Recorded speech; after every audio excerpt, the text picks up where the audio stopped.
తర్వాత ఆవాహనం. ఆవాహనం అన్న మాటకు అర్థం ఏమిటంటే, కదలని మూర్తిలా నాకు కనపడుతున్న నా భావనల యందు మాత్రం నువ్వు కదలికలతో తీసుకుంటావు పూజ. అంటే ఇప్పుడు విగ్రహం కాదు తీసుకునేది, పూజలో అత్యంత ప్రధానమైనది ఏదంటే మనస్సు. అందుకే ఈశ్వరుడు మీరు పూజలో ఏం చేస్తున్నారన్న దానికన్నా మీ మనసు ఎంత పెట్టారన్న దానికి ప్రాధాన్యత ఇస్తాడు. నిజంగా చెప్పాలంటే పూజలో చెప్పేవి చాలా మనం చెయ్యం, కానీ మీ మనసు అక్కడ పెడితే మాత్రం ఈశ్వరుడు మీరు అది చేశారని స్వీకరిస్తాడు. అందుకే మనసు మీరు పెడుతున్నారని గుర్తు ఏమిటంటే ఆవాహనం. స్వామి మీరు రండి, మీరు పూజ స్వీకరించండి అని అడుగుతారమ్మా. పిల్లాడు అలా ఏడుస్తున్నాడు కదా, ఆయన ముందే చెప్పారు కదా ప్రకటన చేసి, తీసుకెళ్ళి అక్కడ నించో పెట్టుకోవచ్చు కదా. ఎంతమంది ఇబ్బంది పడుతున్నారు వినేవాళ్ళు. తీసుకెళ్ళి ఆ బయట వెనకాల నించో పెట్టుకోండి ఆ పిల్లాడిని, ఇతరులు ఇబ్బంది పడకూడదు కదా మీ వల్ల. కాబట్టి ధ్యాన ఆవాహనాది షోడశోపచార పూజాం కరిష్యే. ఆవాహనం అంటే భగవంతుడు ఈ రూపముతో నా మనస్సులో కదలికల రూపంలో స్వీకరించుగాక అని మీరు అడుగుతున్నారు. అడిగినప్పుడు మనసు చాలా ప్రధానం. మీరు పూజ చేసేస్తున్నారు కానీ మనసు అక్కడ లేదనుకోండి, ఈశ్వరుడు ఏం చేస్తాడంటే దాన్ని తంతు అంటాడు. తంతు అంటే మనసు లేకుండా కేవలము క్రియాకలాపము జరుగుతోంది. అక్కడ పువ్వు వేయడమో అక్షత వేయడమో ఏదో చేస్తున్నారు, దాన్ని ఆయన స్వీకరించాడు. ఆయనకి ఏది కావాలి అంటే మనసు కావాలి. ఎందుకంటే మీరు ఒకటి ఆలోచించండి, మన దగ్గర నుంచి మనం తెచ్చిన పూజా ద్రవ్యాల వరకు ఆయన సృష్టించేవి. మీరు కొత్తగా ఆయనకి తెచ్చి ఇచ్చేది ఏమీ ఉండదు. అసలు తెచ్చి ఇవ్వడానికి నేనే ఆయన చేత సృష్టింపబడ్డాను. నేను మందార పువ్వు పట్టుకొచ్చి చేశాను అనుకోండి, మందార పువ్వుని సృష్టించాను. బెల్లం ముక్క నైవేద్యం పెట్టాను అనుకోండి, బెల్లం ముక్కని సృష్టించాను. ఓ వస్త్రం ఇచ్చాను అనుకోండి, నేను సృష్టించాను. పత్తి నేనా పండించింది, పత్తి ఈశ్వర సృష్టి, అది వస్త్రమైంది. నేనేమి ఇచ్చాను ఆయనకి? నేను ఇచ్చింది ఏం లేదు. యథార్థానికి అన్నీ ఆయన ఇచ్చినవి. ఆయన ఇచ్చినవి ఆయనకే ఇస్తున్నాను. ఆయన ఇచ్చినవి ఆయనకి ఇస్తే నేను ఇచ్చింది ఏముందని ఆయన పుచ్చుకోవాలి? ఏముందని పుచ్చుకోవాలిరా? నేను ఏం కొత్త తెచ్చామని అడగడానికి నేను కొత్తగా ఏమిటి తేగలను? అసలు ఆయనది కానిది, ఆయన సృష్టించనిది నా దగ్గర ఏముంది? అందుకని ఆయన అన్నాడు, నేను కొత్తగా నువ్వేదో తెమ్మని నేను అడగట్లేదు, నీ మనసు పెట్టి ఇస్తే నేను తీసుకుంటాను. అందుకని పత్రం పుష్పం ఫలం తోయం యోమే భక్త్యా ప్రయచ్చతి. భక్తి అన్నది మనసుకి సంబంధించిన భావన. నువ్వు పత్రం పట్టుకొచ్చావా, పుష్పం పట్టుకొచ్చావా, ఫలం పట్టుకొచ్చావా, పత్రి పట్టుకొచ్చావా, ఇవన్నీ నేను చూడను. నీ మనసు అక్కడ పెట్టినది నిజమేనా? నువ్వు ప్రేమతో ఇస్తున్నావా?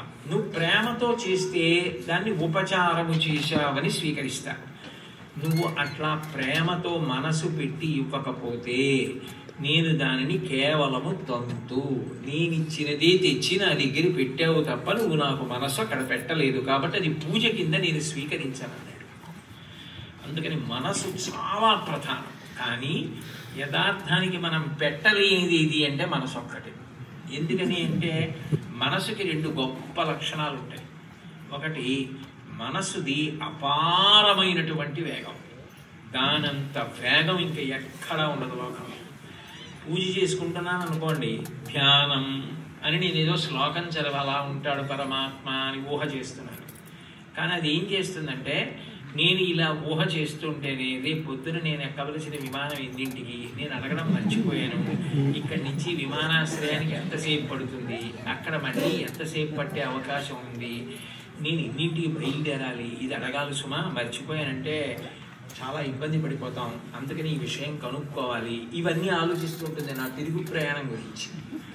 ఈలోగా ఇక్కడ ధ్యానం, ఆవాహనం, పాదయోహ పాద్యం, హస్తయోహ అర్ఘ్యం, ఈశ్వరుడు అంటాడు తంతు తంతు తంతు తంతు అంటాడు. ఎందుకనంటే ఇది వేగం. ఆ వేగంలో ఏం చేస్తుందంటే దాని ఇష్టం వచ్చిన చోటికి వెళ్ళిపోతుంది. రెండు, దానికి ఉన్న పెద్ద ప్రమాదం యాంత్రీకరణ. యాంత్రీకరణ అంటే మొట్టమొదట ఒక్క క్షణం ఉన్నట్టుగా ఉంటుంది. నేను ఓం నిధనపతయే నమః అన్నాను అనుకోండి, ఓ పువ్వు వేస్తున్నప్పుడు ఉంటుంది. ఆ వెంటనే ఏమంటుందంటే నీకు నామాలన్నీ వచ్చు కదా, చదువుతూ ఉంటుంది. ఓ చెయ్యి నువ్వు వేసి అనేది వెళ్ళిపోతుంది. ఈయన ఓం నిధనపతయే నమః, ఓం నిధనపతాంతికాయ నమః, ఓం ఊర్ధ్వాయ నమః, ఓం ఊర్ధ్వలింగాయ నమః అని చేస్తూ ఉంటాడు. పాపం తప్పని నేను అంటలేదు, నేను పరిహాసం చేయట్లేదు. మొదట్లో మనసు యొక్క స్థితి ఎలా ఉంటుందో చెప్తున్నాను. మనసు ఏం చేస్తుందంటే చేతిని అప్పచెప్పేసి నోటికి నామాలు అప్పచెప్పేసి తను వెళ్ళిపోతుంది. ఇక్కడ యాంత్రీకరణ జరిగింది. నోరు వచ్చు కాబట్టి చెప్పేస్తాం, మనసు అక్కడ లేదు. చెయ్యి ఇది చేయమంది కాబట్టి చేసేస్తాం. నామాలు అయిపోయాయి అనుకోండి, అప్పుడు వెనక్కి వస్తుంది. అందుకే మీరు చూడండి, ఎవరి మనసు అసలు నిజానికి నిలబడలేదో వాళ్ళే చాలా వేగంగా జరగగలరు. చాలా వేగంగా విష్ణు సహస్రనామ స్తోత్రం మీరు చదివారు అంటే మీ మనసు ఏమీ నిలబడలేదు అని గుర్తు. ఎంతవరకు దాన్ని మెచ్చుకోవచ్చు అంటే నామములు పలికారు కదా, అంతవరకు మెచ్చుకోవచ్చు. నిజంగా మనసు నిలబడింది అనుకోండి, జరిగే విషయం ఏమిటంటే అసలు మీ మనసుకి తర్వాత నామం జ్ఞాపకానికి రాదు, రాక ఆగిపోతారు. నేను అన్న మాట నిజమో కాదో మీకే చెప్తా. నేను లలితా సహస్రం చదువుతున్నాను అనుకోండి, చంపకాశోక పున్నాగ సౌగంధిక లసత్కచ అన్నాను. నాకు వెంటనే అమ్మవారి పెద్ద కబరీ బంధం జుట్టుముడి, దానికి అశోక పుష్పములు సంపంగి పువ్వులు అన్ని అమ్మవారి కొప్పులో అలంకారం చేయబడి నల్లటి అమ్మవారి జుట్టు, ధునూతుధ్వంతం నస్తులిత దళితేందీ వరవనం ఘన స్నిగ్ధ శ్లక్షణం చిగుర నిగురంబం తపసివే యదీయం సౌరభ్యం సహజముపలబ్ధం సుమనసో వసంతస్మిన్ మన్యే వలమధన వాటీ విటపినాం అంటారు శంకర భగవత్పాదులు సౌందర్యలహరిలో. సహజ సుగంధంతో ఉంటుంది అమ్మవారి కేశపాశం. నేను ఆ జుత్తి ముడివంక మనసులో చూస్తూ ఆ పూలు అలంకృతమై అమ్మవారు సూర్యుడు చంద్రుడు, అమ్మవారు పెట్టుకున్నటువంటి రత్నాల బిళ్ళ, అమ్మవారి పాపటలో కుంకం, దానికి అలంకృతం చేయబడినటువంటి ఆ భూషణం, ఇవన్నీ నాకు జ్ఞాపకానికి వస్తున్నాయి అనుకోండి. నేను మనసులో అవి చూస్తున్నాను అనుకోండి. నేను చంపకాశోక పున్నాగ సౌగంధిక లసత్కచ, చంపకాశోక పున్నాగ సౌగంధిక లసత్కచ అదే అంటూ ఉంటాను. ఎందుకంటే నా మనసు నిలబడింది. అప్పుడు నా భార్య అటుగా వచ్చి ఏమిటి మరిచిపోయారా ఏమిటి లలితా సహస్రం ఇవాళ ఇదే నామం అంటున్నారని కురి విందమణి శ్రేణి కనత్కోటి ఇరమండిత అందనుకోండి, నా ధ్యానం పాడి చేసేసావి. ఎందుకని నిజానికి ఆ నామం దగ్గర నా మనసు నిలబడింది. అది కావాలి భగవంతుడికి.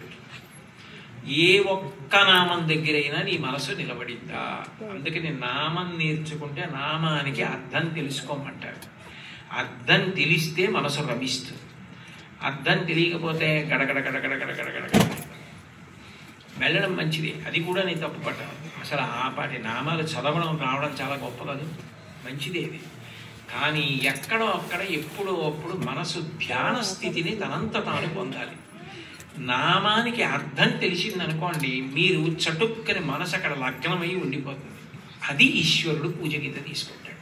నీ మనసు ఇక్కడ నిలబడింది, ఇది నేను తీసుకున్నానంటాడు. మిగిలినది తంతు అంటాడు. మనసు పూజలో అత్యంత ప్రధానం. దాన్ని నియంత్రించడానికి ప్రాణాయామము ధ్యానము ఈ రెండు ప్రాణప్రదం. ఇవి రెండు అయిన తర్వాత ఆవాహనం స్వాగతం పలికినట్టే, స్వామి రండి ఇవాళ నా పూజ స్వీకరించండి. ఎందుకనంటే పాదయోహ పాద్యం, కాళ్ళు కడగాలి. నా ఇష్టమా? నేను ఆయన కాళ్ళు లాగి కడుగుతానా? ఆయన అనుగ్రహించాలి, పాదములు ఇవ్వాలి. నా పూజ మీరు స్వీకరించండి, వచ్చి కూర్చోండి అని అడగడం, ఆ భావనతోటి తాదాత్మ్యత చెందడం పూజ. ఆసనం సమర్పయామి, మీరు సౌకర్యవంతంగా సింహాసనం మీద కూర్చోండి. ఇందులో విచిత్రం ఏమిటంటే ప్రతిరోజు మనం దానికి సంబంధించిన మంత్రం ఏదో చెప్తాం. పురుష ఏ వేదం సర్వం యద్భూతం యచ్చవ్యం అనేదో మంత్రం చెప్పి శ్రీ సూక్త పురుష సూక్తాల్లోంచి ఆసనం సమర్పయామి అంటాం. నిజంగా ఆసనం సమర్పయామి అన్నప్పుడు నవరత్నఖచిత సింహాసనం సమర్పయామి అంటాం. నవరత్నఖచిత సింహాసనం ప్రతిరోజు పట్టుకొచ్చి పూజా మందిరంలో వేస్తున్నారా? ఒక రత్నమే లేదు నా దగ్గర, ఇక నేను నవరత్నఖచిత సింహాసనం ఎక్కడ? కాదు, భగవంతుడి నిజానికి మిమ్మల్ని నవరత్నఖచిత సింహాసనం అడగట్లేదు. నవరత్నఖచిత సింహాసనాన్ని మీరు మనసు చేత ఊహ చేసి, ఆ ఊహ చేత మీరు అటువంటి ఆసనాన్ని తెచ్చి వేసి చూడండి, ఎవరైనా ఇక్కడ నృత్యం చేస్తున్నారు అనుకోండి, ఎక్కడ ఏది గుచ్చుకునేది లేదు కదా అని ఒకసారి జాగ్రత్తగా తడిమి చూస్తారు. కాళ్ళల్లో గుచ్చుకుంటే నృత్యం అపభ్రంశం అవుతుంది. వేగంగా నర్తించేటప్పుడు పైకి బట్ట లేవదు కదా అని జాగ్రత్తగా చూసి మడిచేస్తారు, లేదంటే తీసేస్తారు. అలా కాళ్ళకి తగులుతుందేమో అనుకుంటే. అమ్మవారికి అయ్యవారికి సింహాసనం ఇచ్చినప్పుడు కూర్చున్నప్పుడు గుచ్చుకునేవేవి లేవు కదా అన్న భావనతో మీరు ఒకసారి చేతితో తడిమి మనసులో చూసి రండి, కూర్చోండి అని అనగలగడం నవరత్న ఖచ్చిత సింహాసనం సమర్పయామి అంటే అది దేంతో చేస్తున్నారు మీరు? నిజానికి అక్షత వేసేస్తారు. క్షతము అంటే విరిగిపోయినది, అక్షత అంటే విరగనిది అని అర్థం. ఏది నడుము విరిగిపోలేదో, పసుపు తగిలిందో ఆ బియ్యపు గింజలోకి మీరు మనసు చేత సంకల్పం చేసినది వెడుతుంది. మీరు బియ్యపు గింజ అక్షత చేత్తో పట్టుకుని నవరత్న ఖచ్చిత సింహాసనం సమర్పయామి అని భావన బాగా చెయ్యగలిగితే అది నవరత్న ఖచ్చిత సింహాసనం అవుతుంది. ఈశ్వరుడు మీరు అటువంటి సింహాసనం ఇచ్చారు అని అంగీకరిస్తారు. ఆ భావన లేదు, కేవలం అక్షత తీసుకుని నవరత్న ఖచ్చిత సింహాసనం సమర్పయామి స్త్రీ సూక్తం పురుష సూక్తం నుంచి 2 మంత్రాలు చెప్పేశారు. ఆయన తంతు ఇది నాకు అక్కర్లేదు. నిజంగా మీరు అక్కడ సింహాసనం వేసిన నీ మనసేది? మనసు లేనిది నాకెందుకు? ఆ భావన ఏది? ఆ ధ్యానం ఏది? ఆ ఆవాహన ఏది? నాకు అక్కర్లేదంటాడు. ఒక్కొక్క మెట్టు ఎక్కే కొద్దీ మనసు ఎంత ఆనందమైనా పొందుతుంది పూజలో. ఒక్కొక్క ఉపచారమునందు అంత రమిస్తుంది, అంత నిలబడగలుగుతుంది. అలవాటైతే, అలవాటు కావాలి. అలవాటు అయ్యే వరకు మీరు మనసుకి శిక్షణను ఇవ్వగలగాలి.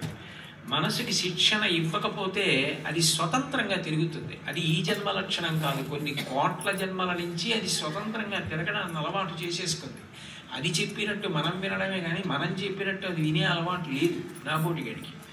నేను మిమ్మల్ని అంటలేదు, మీరు పెద్దలు, మీ అందరూ మీరు చెప్పిన మాట మీ మనసు వింటుంది. నా మనసు నా మాట వినదు, అది పోతుంది అటు ఇటు. అప్పుడు దానికి అభ్యాసం ఇవ్వాలి. పూజలో ఎప్పుడూ కూడా విసిగెత్తిపోకూడదు. ఆయన నిన్న చెప్పాడు ప్రసంగంలో, నా మనసు నిలబట్టం లేదు, ఇంకా నా బతుకు ఇంతే, నా పూజ ఇంతే అని విసిగిపోకూడదు. దాన్ని పసిపిల్లని ఓదార్చినట్టు జాగ్రత్తగా దాంతో చెలిమి చెయ్యాలి. రామకృష్ణ పరమహంస ఒక మాట అంటారు. ఒక ఐశ్వర్యవంతుడు ఒక కుక్కని పెంచుకున్నాడు.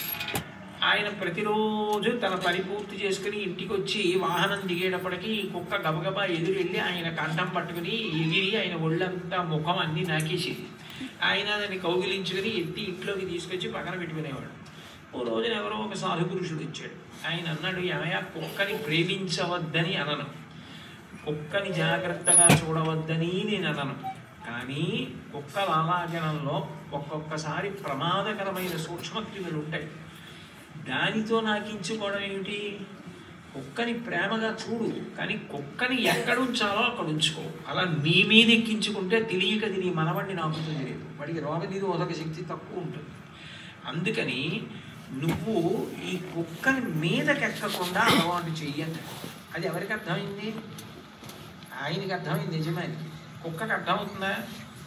అది మర్నాడు ఆయన వాహనం దిగుతుంటే ఇవాళ నుంచి నేను కుక్కని మీదెక్కించుకోకూడదు అని ఆయన అనుకున్నాడు. కానీ దీనికి తెలియదుగా, ఇది వెళ్ళి ఆయన మీద పడుతుంది. ఆయన ఏం చేస్తాడు? మూతి మీద కొట్టి దూరంగా ఉండంటాడు. మళ్ళీ 10 నిమిషాలకి మళ్ళీ వస్తుంది. ఆయన అలా 10 రోజులు మూతి మీద కొట్టి కొంచెం దూరంగా అంటున్నాడు అనుకోండి. 10 రోజుల తర్వాత దానికి అర్థమవుతుంది, ఓహో యజమాని పూర్వంలా మీదెక్కించుకొని నాకించుకోవడానికి ఇష్టపడలేదు, నేను కొంచెం దూరంగా ఉండి ప్రేమ చూపించాలని దూరంగా ఉంటుంది. ఏ బుద్ధి లేని ఒక నోరు లేని కుక్కకి 10 రోజులు 100 దెబ్బల తర్వాత అభ్యాసం వచ్చి దూరంగా ఉండడం వచ్చింది. మనసు కొన్ని కోట్ల జన్మల నుంచి స్వేచ్ఛకు అలవాటు పడింది, అంత తొందరగా అది ఎలా లొంగుతుంది? దానికి అభ్యాసం ఉండాలి. ఇవాళ విన్నాను, రేపు పూజలో మనసు నిలబడలేదంటే నిలబడదు. కానీ అభ్యాసం చెయ్యాలి మనసు విషయంలో. అందుకే అభ్యాసైనత కౌంతేయ వైరాగ్యేణ చ గృహ్యతే అన్నాడు కృష్ణ భగవానుడు. అభ్యాసము చేత మనసు లొంగుతుంది అన్నాడు. అభ్యాసం చేస్తే ఖచ్చితంగా లొంగుతుంది. మనసుని మీరు ఎంత ఏకాగ్రం చేయగలుగుతున్నారు అన్నదాన్ని బట్టి మీ పూజలో మీరు అనుభవించే మాధుర్యం ఆధారపడుతుంది. తర్వాత మంత్రం వచ్చిందనుకోండి, ఏతావానస్య మహిమా అతో ధ్యాయాగంశ్చ పూరుషః పాదోస్య విశ్వాభూతాని త్రిపాదస్యామృతం దివి అని పాదయోః పాద్యం సమర్పయామి అన్నారు అనుకోండి. అంటే దాని అర్థం ఏమిటి? పాదయోః పాద్యం అంటే నేను మీ ఇంటికి వస్తే కాళ్ళు కడుక్కోండి అని నీళ్ళు ఇచ్చినట్టే ఈశ్వరుడికి కూడా మీరు కలశతో నీళ్ళు ఇచ్చి మీ కాళ్ళు కడుక్కోండి అంటారు కదా. మీ ఉద్దేశ్యం ఏమిటి? పార్వతీ పరమేశ్వరుల నుండి లక్ష్మీనారాయణుల నుండి మీరు ఏ పేరు పెట్టి పిలిచినా తత్వత భగవంతుడు మాత్రం ఒక్కటే. మీ ఉద్దేశ్యం ఏమిటి? పూజలో భగవంతుడి కాళ్ళు కడగాలన్నది మీ ఉద్దేశ్యం. మీ ఉద్దేశ్యం అదైతే నిజానికి సరే కాళ్ళు కడుగు అని పార్వతీ పరమేశ్వరుడు ఇద్దరూ వాళ్ళ పాదాలు ఇలా ముందుకు చాపారనుకోండి, మీరు వెంటనే కాళ్ళు కడగలరా? మీరు కడగలేరు. మీ మనసు అక్కడ పెట్టినది నిజమైతే ఆ రోజు పూజ యథార్థానికి పాదయోః పాద్యం దగ్గర పూర్తయిపోతుంది. నేను ఎందుకంటున్నానంటే శంకరాచార్యులు వారు శివానంద లహరి చేస్తూ ఒక అద్భుతమైన శ్లోకం చెప్పారు. అందులో అన్నారు, కదా కదావా త్వాం దృష్ట్వా గిరిశతవ భవ్యాం గిరియుగళం గృహీత్వా హస్తాభ్యాం శిరసి నయనే వక్షసి వహన్. స్వామి, మీ యొక్క పాదముల జంట చూడాలని నాకు ఎప్పటి నుంచో కోరిక, కానీ మనసు నిలబడలేదు. మనసు చూసింది, ఎదురుగుండా తెల్లగా శంకరుడి పాదాలు, ఎర్రగా అమ్మవారి పాదాలు కనపడ్డాయి. ఇప్పుడు మీరు చూసి వెంటనే నీళ్లు పోసి కడగరు. మీరేం చేస్తారు? గృహీత్వా హస్తాభ్యాం, మీ రెండు చేతులు చాపి స్వామి ఒక్కసారి మీ పాదాలను అరిచేతుల్లో ఉంచరా అని అడుగుతారు. ఆయన రెండు పాదములు ఎత్తి మీ అరిచేతుల్లో పెట్టాడు అనుకోండి. గృహీత్వా హస్తాభ్యాం శిరసి, దగ్గరికి జరిగి ఒక్కసారి నా తల మీద పెట్టుకోవద్దా అని అడుగుతారు. పెట్టుకో అన్నాడు అనుకోండి. అందుకు హనుమాచార్యుల వారు పరమయోగీంద్రులకు భావగోచరమైన సరిలేని పాదాల జంట కంటి అన్నాడు. వెంకటేశ్వర స్వామి పాదాలు చూడటం అంటే 7 రోజుల్లో శుక్రవారం నాడే నిజపాద దర్శనం. ఆయన నిజానికి నిలబడి ఉంటాడు కాబట్టి ఏం కనపడతాయి? ఆయన పాదాల ఉపరితలాలు కనపడతాయి. అరికాళ్ళు ఎవరికి కనపడతాయి? ఎవ్వరికి కనపడవు. అరికాళ్ళు ఎవరికి కనపడతాయంటే ఎవరు వచ్చినప్పుడు వెంకటేశ్వర స్వామి వారు కూర్చుని దగ్గరికి రా అని పిలిచారు, ఎవరి చేతుల్లో పాదాలు పెట్టారు, ఎవరు ఆ పాదములు పైకెత్తి తల మీద పెట్టుకుంటున్నాడో వాడికి అరికాళ్ళు కనపడతాయి. అరికాళ్ళు కనపడితే ఏం కనపడతాయి? దివ్య చిహ్నములు కనపడతాయి. రేఖామయద్వశుధాకలశాత పత్ర వజ్రాంకుశాంబృహకల్పక శంఖ చక్రై భవ్యైరలంకృతతలౌ పరతత్వ చిహ్నై శ్రీ వెంకటేశ చరణౌ శరణం ప్రపద్యే అంటున్నాం కదా. దివ్య చిహ్నములు, పైన నల్లటి ఇంద్రనీలమణి లాంటి కాంతి, అడుగున ఎర్రగా ఉన్నటువంటి ఆ కాంతి, తెల్లటి గోళ్ల కాంతి, 3 కాంతులు కలిపి కొత్త కాంతి. తామ్రోధరుద్యుతిపరాజిత పద్మరాగౌ బాహ్యైర్మహోభిరభిభూత మహేంద్ర నీలౌ ఉద్యున్నకాంక్షభిరుదస్త శశాంక భాసౌ శ్రీ వెంకటేశ చరణౌ శరణం ప్రపద్యే.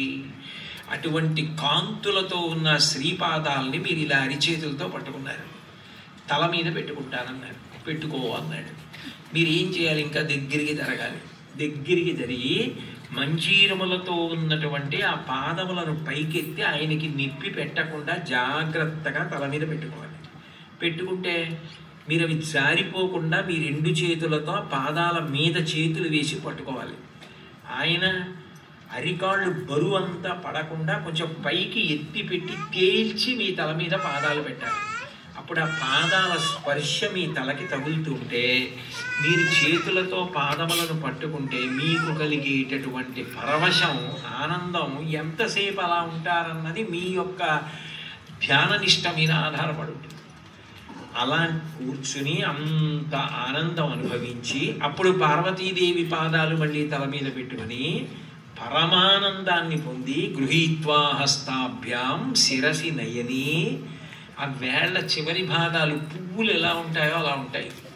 ఆ చివరి భాగాలు కళ్ళు మూసుకుని రెప్పల మీద కనుగుడ్లుకి తగిలేటట్టుగా వేళ్ళు, చిటికిన వేలు దగ్గర నుంచి బొట్టన వేలు వరకు ఇలా కళ్ళకి రాసుకున్నారు. వక్షసి ఇంకొంచెం ముందుకు దగ్గర గుండెల మీద పెట్టుకుంటారు. వక్షసి వహన్ అవి అలభ్యాం బ్రహ్మాద్యై ముదమనుభవిష్యామి హృదయే. ఆ పాదముల నిండా చందనం అలంకృతమై పద్మములు పూజ చేయబడి ఉన్నాయి, ఋషులు పూజ చేసినటువంటి పద్మములన్నీ. అటువంటి ఆ శ్రీపాదముల వంక చూసి మీరు ఒక్కసారి మోకాళ్ళ మీద కూర్చుని తల ఉంచి పాదముల మీద ముఖం పెట్టి ఆ సువాసనలను ఆఘ్రానిస్తూ ధ్యానంలో పరమానందాన్ని పొందారు.